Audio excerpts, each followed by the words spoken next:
नमस्कार। कैसे हैं आप सभी? दुआ और उम्मीद दोनों है कि आप सभी बहुत अच्छे होंगे। तो बहुत बहुत स्वागत आपका, वेलकम, खुशामदीद to my channel R only love. तो है ज़िंदगी मेरी का ये अगला भाग आप तक पहुंच रहा है, जिसे लिखा है श्री जी ने। तो पिछले पार्ट में क्या हुआ था क्या नहीं, मोड़ों से तो आप वाकिफ़ हैं ना पिछले पार्ट के? अगर नहीं है तो हो आइए, हाँ आराम से जाइए, क्योंकि हम भी आराम से ही आगे बढ़ेंगे। घर में शादी है, अग्रवाल मैंशन सजा हुआ है। पंडित जी अपने मंत्रों के उच्चारण में लगे हुए हैं, लेकिन किसी ने और अपने स्वर ऊंचे किए हैं और चिल्ला कर कहा है ये शादी नहीं हो सकती। जैसे ही ये लफ्ज़ सभी के कानों में पड़े तो सभी जो यहाँ मौजूद थे सबका रुख मेन दरवाजे की तरफ हो गया था। सबकी आंखें बड़ी हो गई थी, लेकिन सबसे ज़्यादा जिसकी हुई थी वो और कोई नहीं, भावना और मीशा ही थे। बस सबके रुख उस तरफ मुड़ गए थे। वो इंसान और कोई नहीं, त्रिशा का भाई रोहन था। इस बात से तो हैरानी सभी को हुई थी, लेकिन मीशा और भावना ज़्यादा शॉक हो गए थे। वो दोनों ही सोचने लगे, रोहन ये यहाँ क्या कर रहा है? रोहन यहाँ पर, इसे किसने बुलाया? अब इन दोनों को तो मालूम नहीं था कि ये त्रिशा का भाई है। तभी रोहन गुस्से से त्रिशा की तरफ बढ़ने लगता है। किससे पूछकर तू उस अभियांशी से शादी कर रही है? हाँ, किससे पूछकर? अपनी इंडेक्स फिंगर को अपनी बहन की तरफ करते हुए रोहन ने अपने लफ्ज़ कहे थे। रोहन की बात पर त्रिशा तो कुछ नहीं कहती, लेकिन सुरेश कपूर उसकी तरफ बढ़ जाते हैं। तू यहाँ क्या कर रहा है? मैंने तुझे मना किया था ना यहाँ आने के लिए। हाँ, ये दोनों बस ये कुछ लफ्ज़ शेयर कर रहे थे। सारे घर वाले इन्हीं को देख रहे थे। किसी को भी कुछ समझ में नहीं आ रहा था कि आखिर यहाँ चल क्या रहा है। तभी रोहन त्रिशा को फिर से अपनी इंडेक्स फिंगर दिखाते हुए कहता है, उस अभियांशी से शादी नहीं करेगी तू, समझी तू? रोहन का वॉइस बॉक्स फिर कुछ बोलने के लिए ऊपर चढ़ा था, लेकिन सीढ़ियों की तरफ से किसी के बोलने की आवाज़ सुनाई दी थी, जो सबका ध्यान अपनी तरफ खींच ले गई थी। मुझे भी कोई शौक नहीं है तेरी बहन से शादी करने का। सब उस तरफ मुड़े थे और ये आवाज़ किसी और की नहीं, अभियांशी की थी। त्रिशा भी उसे अब आंखें फाड़ फाड़ कर देख रही थी। अभियांशी धीरे धीरे सीढ़ियों से नीचे उतर रही थी। सबसे ज़्यादा हैरान कर देने वाली बात ये थी कि अभियांशी वो अपने नॉर्मल कपड़ों में थी। उसने कोई भी शादी का जोड़ा या लहंगा, जो भी कह लीजिए, सजावट वाले कपड़े पहने ही नहीं थे। पहले से ही सब रोहन के बर्ताव से हैरान थे और अब अभियांशी को देखकर और ज़्यादा हैरान हो गए हैं। अभियांशी के सभी घर वाले, त्रिशा के साथ उसके घर वाले, सबके सब। अभियांशी को देखकर भावना की भवें भी सिकुड़ी थी। क्या करना चाहती है ये? क्या करने वाली है? भावना के मन की बात थी ये। अभियांशी इस वक्त बहुत गुस्से में थी, जैसे वो अपने रूम से अपने आप को गुस्से से लबालब कर रही हो, और बस वो गुस्से वाले कदम सीढ़ियों से नीचे उतरने लगे थे। तभी दादी थोड़ी सी हिम्मत करके अभियांशी के पास जाती हैं। अभी ये तू क्या कर रही है? क्या करने जा रही है? तू अभी तक तैयार नहीं हुई? अभियांशी ने दादी की तरफ देखा नहीं, ना उनकी बात का जवाब दिया। वो सीढ़ियों से सीधा रोहन के पास बढ़ने लगी थी। अभियांशी को देखकर रोहन को अब डर लगने लगा था, लेकिन वो दिखा नहीं रहा था। अभियांशी रोहन के पास जाकर उसके कॉलर को पकड़ लेती है ज़ोर से और उसकी जॉ लाइन पर एक ज़ोरदार मुक्का धर देती है।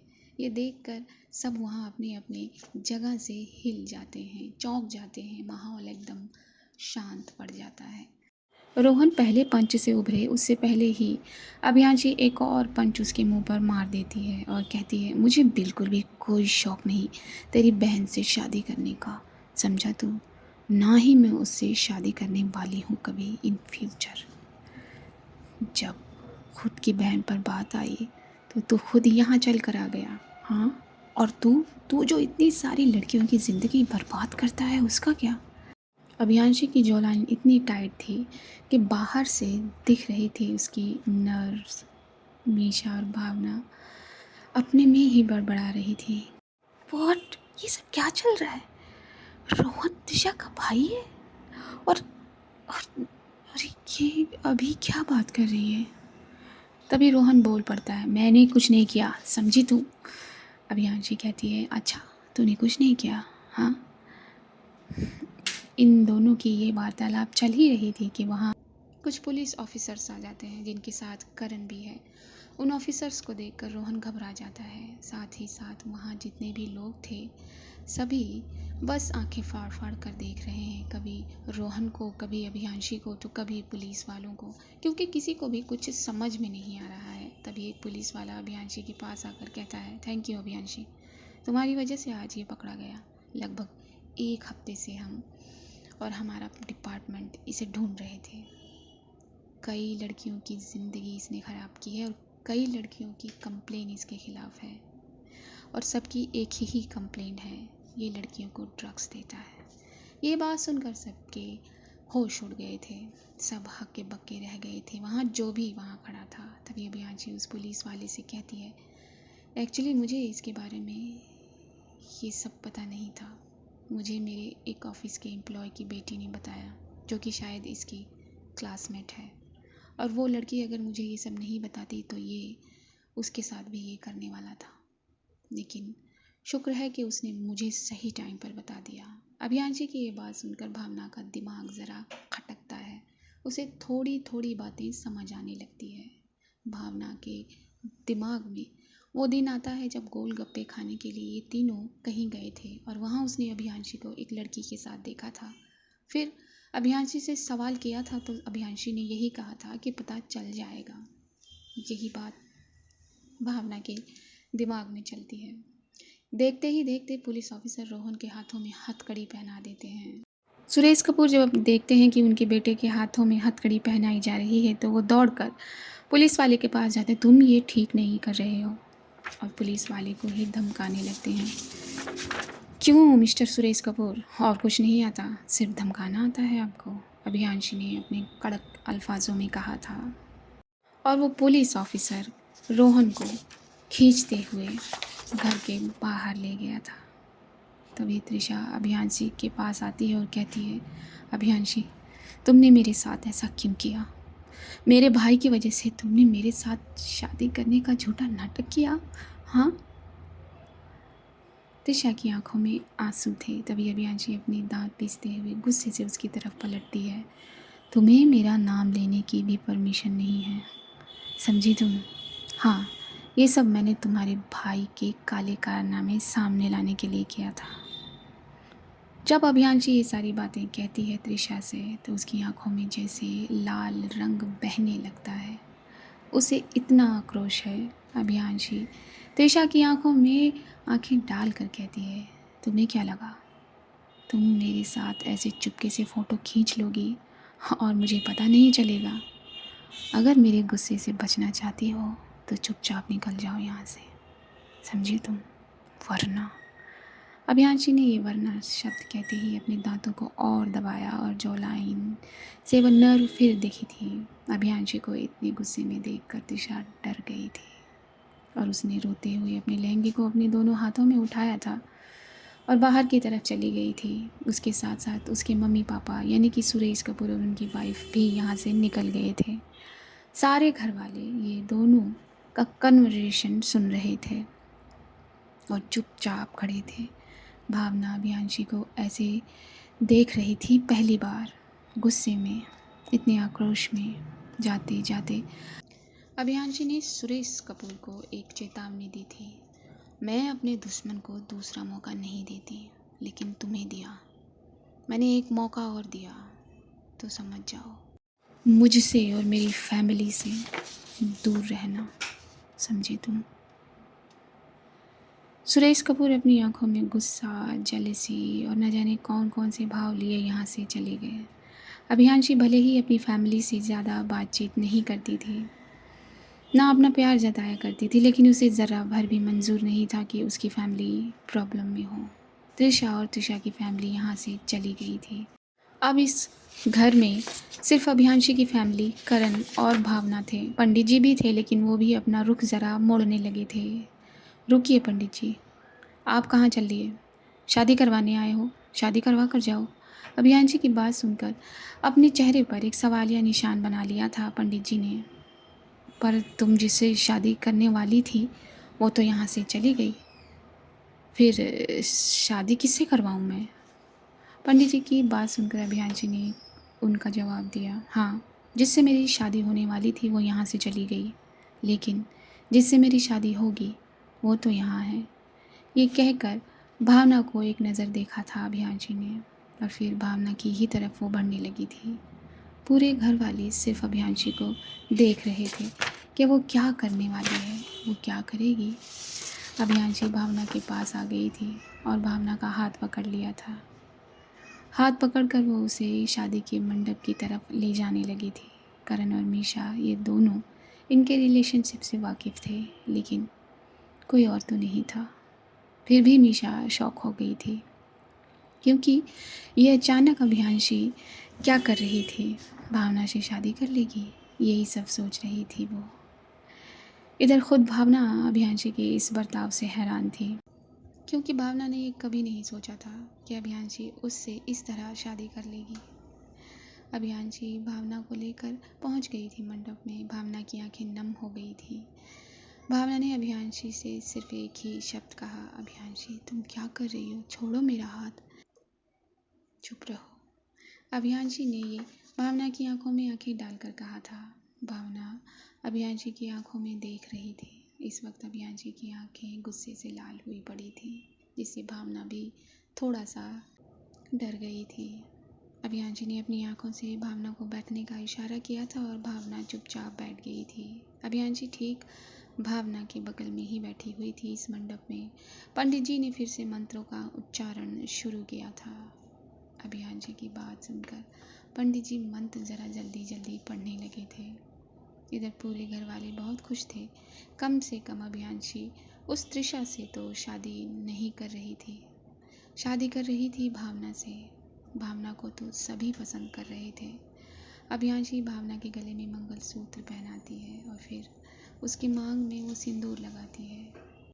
अभियांशी जब सिंदूर भर रही थी भावना की मांग में, तो उसने अपनी आंखों को बंद कर लिया था। आंख तो पहले से ही पानी से भरी थी, तो जैसे ही भावना ने पलकों को बंद किया, वो पानी आंखों से खाली हो गया। आंसू बनकर वो भावना के गालों पर गिरा। तो ऐसे ही पूरे रीति रिवाजों के साथ इन दोनों की शादी ख़त्म हो गई थी। शादी ख़त्म हो जाने के बाद सीमा जी भावना से कहती हैं, आज तो इस घर की बड़ी बेटी बन गई। भावना कुछ नहीं कहती। दादी और सीमा जी उसको बहुत सारी दुआएं और आशीर्वाद देते हैं, लेकिन भावना थोड़ी खोई खोई है। वो किसी से कुछ भी नहीं कहती, कुछ भी नहीं। भले उसकी शादी उसके प्यार से हुई हो, लेकिन इस तरह से नहीं। वो शायद कभी इस तरह से शादी नहीं करना चाहती थी। वो शादी जिसमें उसकी दादी ही मौजूद नहीं है और शायद इन सारी बातों से बेखबर है। बस यही सब सोच रही थी भावना, और यही सब सोच रही थी कि उसे अब अपनी दादी से दूर रहना पड़ेगा। वो अपनी दादी से प्यार जो बहुत करती थी। बस इन आंसुओं की लड़ी में और आंसू जुड़ गए थे। तभी मीशा भावना के पास आती है, उसका थोड़ा सा मूड ठीक कर देने के लिए। वैसे मॉम, आज से अभी से मैं भावना को क्या कह के बुलाऊंगी? इससे पहले भावना मेरी दोस्त थी, तो मैं हमेशा उसे उसके नाम से पुकारती थी। और अब? तभी सीमा जी ने कहा, आज और अभी से तू भावना को भावना नहीं भाभी कहकर बुलाएगी, समझी? सीमा जी की बात पर हल्का सा मुस्कुरा दिए थे मीशा के लब भी और भावना के लब भी। अच्छा ठीक है, अब तू जा अपनी भाभी को रूम में छोड़ कर आ, और मैं जाती हूँ, बाकी की रस्म भी तो देखनी है ना। और भावना बेटा तू चिंता मत कर, मैं खुद तेरी दादी से जाकर सारी बात करूँगी। ये कहकर सीमा जी ने भावना के सर पर अपना हाथ फेरा था। और अब दादी जी ज़रा भावना की तरफ आ गई थी। बेटा भावना अभी बहुत अच्छी है, कभी गुस्सा थोड़ा ज़्यादा कर लेती है, लेकिन वो बहुत अच्छी है, तेरा ख्याल रखेगी। दादी भावना से ये सारी बातें बोल रही थी। अब उन्हें क्या मालूम कि अभियांशी और भावना पहले से ही एक दूसरे से वाकिफ़ हैं और अभियांशी ने उससे कोई ज़ोर ज़बरदस्ती की शादी नहीं की है। वो नहीं जानती थी ना, इसलिए। लेकिन सच तो अलग ही था कि ये दोनों एक दूसरे को बहुत प्यार करते थे, एक दूसरे को बहुत अच्छे से जानने लगे थे। भावना को भी पता है अभियांशी कैसी है। उसके बाद दादी भावना को अपने हाथ से सहलाकर यहाँ से चली जाती हैं। दादी वहाँ से चली गई और मीशा भावना को लेकर अभियांशी के रूम पर पहुँचने लगी थी। मीशा भावना को अभियांशी के रूम पर छोड़कर जाने लगी थी। क्योंकि उसे मालूम था भावना का माइंड सेट अभी बहुत अलग है, इसलिए वो उसे छेड़ना नहीं चाहती थी। वो उसे कुछ नहीं कहती, चुपचाप यहाँ से चली जाती है और भावना जो है वो चुपचाप बेड पर बैठ जाती है। इधर करण अभियांशी से कुछ कहता है, ये तू ऐसा करने वाली थी तो तूने मुझे पहले क्यों नहीं बताया? करण ने अभियांशी से कहा था। तुझे क्या लगता है ये सब मैंने पहले से सोच कर रखा हुआ था? अभियांशी ने कहा था। तो फिर ये ऐसे अचानक क्यों? करण ने पूछा। मैं ये सब बात बताऊंगी, अभी नहीं, ठीक है? ये कहकर अभियांशी अपने रूम की तरफ बढ़ने लगती है और करण भी यहाँ से अपने घर के लिए निकल जाता है। अभियांशी रूम पर पहुँचती है अपने और वो देखती है कि भावना चुपचाप बेड पर बैठी हुई है और थोड़ा थोड़ा रो रही है। अभियांशी उसके पास जाकर बैठ जाती है और फिर कहती है, क्या हुआ, रो क्यों रही हो? क्या तुम नहीं चाह रही थी कि मैं तुमसे शादी करूं? बताओ, क्या मैंने कुछ गलत किया? भावना ने सिर्फ अभियांशी को सुना। उसने अभियांशी की किसी भी बात का जवाब नहीं दिया। अभियांशी की आवाज़ अब कड़क हो गई। मैं तुमसे कुछ पूछ रही हूँ भावना। तभी भावना थोड़ा घबरा कर अपने मासूम चेहरे के साथ कहती है, मुझे दादी की याद आ रही है। भावना की ये मासूम भरी बात सुनकर अभियांशी मुस्कुरा दी थी। अच्छा, दादी की याद आ रही है, लेकिन तुम तो ऐसे रो रही हो जैसे कि मैंने तुम्हें किडनैप किया और तुम्हारे साथ ज़बरदस्ती शादी कर ली। हाँ, तो तुमने मुझसे बिना बताए मुझसे शादी कर ली। ये भी तो एक तरह की ज़बरदस्ती हुई ना? ज़बरदस्ती शादी। भले मैं तुमसे प्यार करती हूँ तो क्या? भावना की बात सुनकर अभियांशी ने कहा, इसे ज़बरदस्ती की शादी नहीं कहते, हक से शादी करना कहते हैं। अच्छा, हाँ, देखो, मैं तुम्हें प्यार करती हूँ तो फिर तुम्हारे ऊपर मेरा हक हुआ ना। अब उसी हिसाब से मैंने शादी की। अभियांशी की बात सुनकर भावना कहती है, अच्छा, पर मैं नहीं चाहती थी हमारी इस तरह से शादी हो।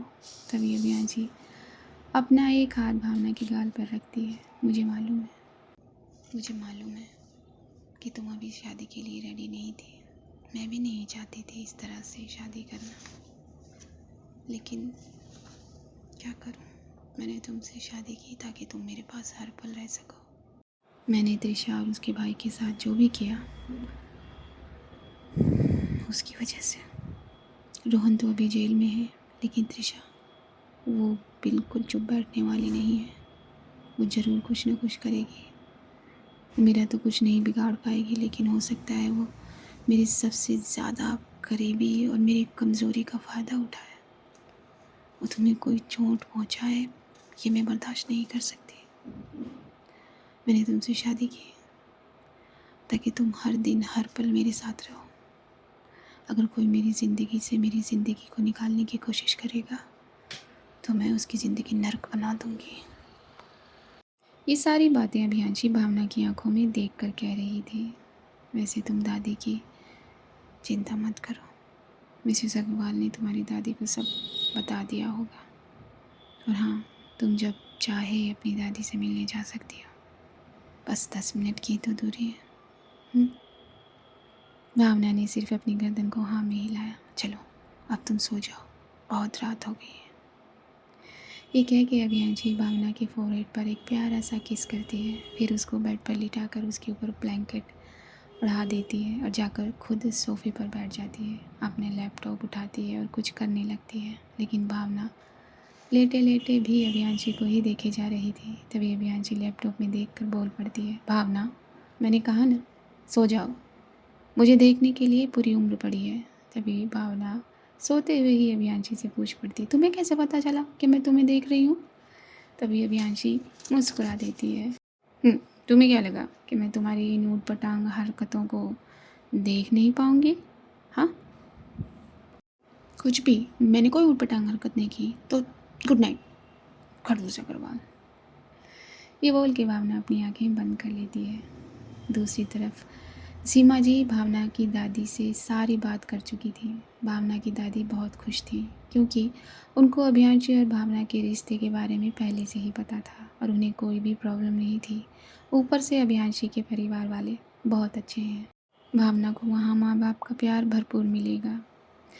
हाँ, वो चाहती ज़रूर थी कि भावना की शादी बड़े धूमधाम से हो, क्योंकि उनकी इकलौती पोती जो है वो भावना वहाँ सो गई थी। फिर थोड़ी देर बाद अभियांशी ने अपने लैपटॉप को बंद किया था, लाइट्स ऑफ की थी और वो जाकर भावना के पास लेट गई थी।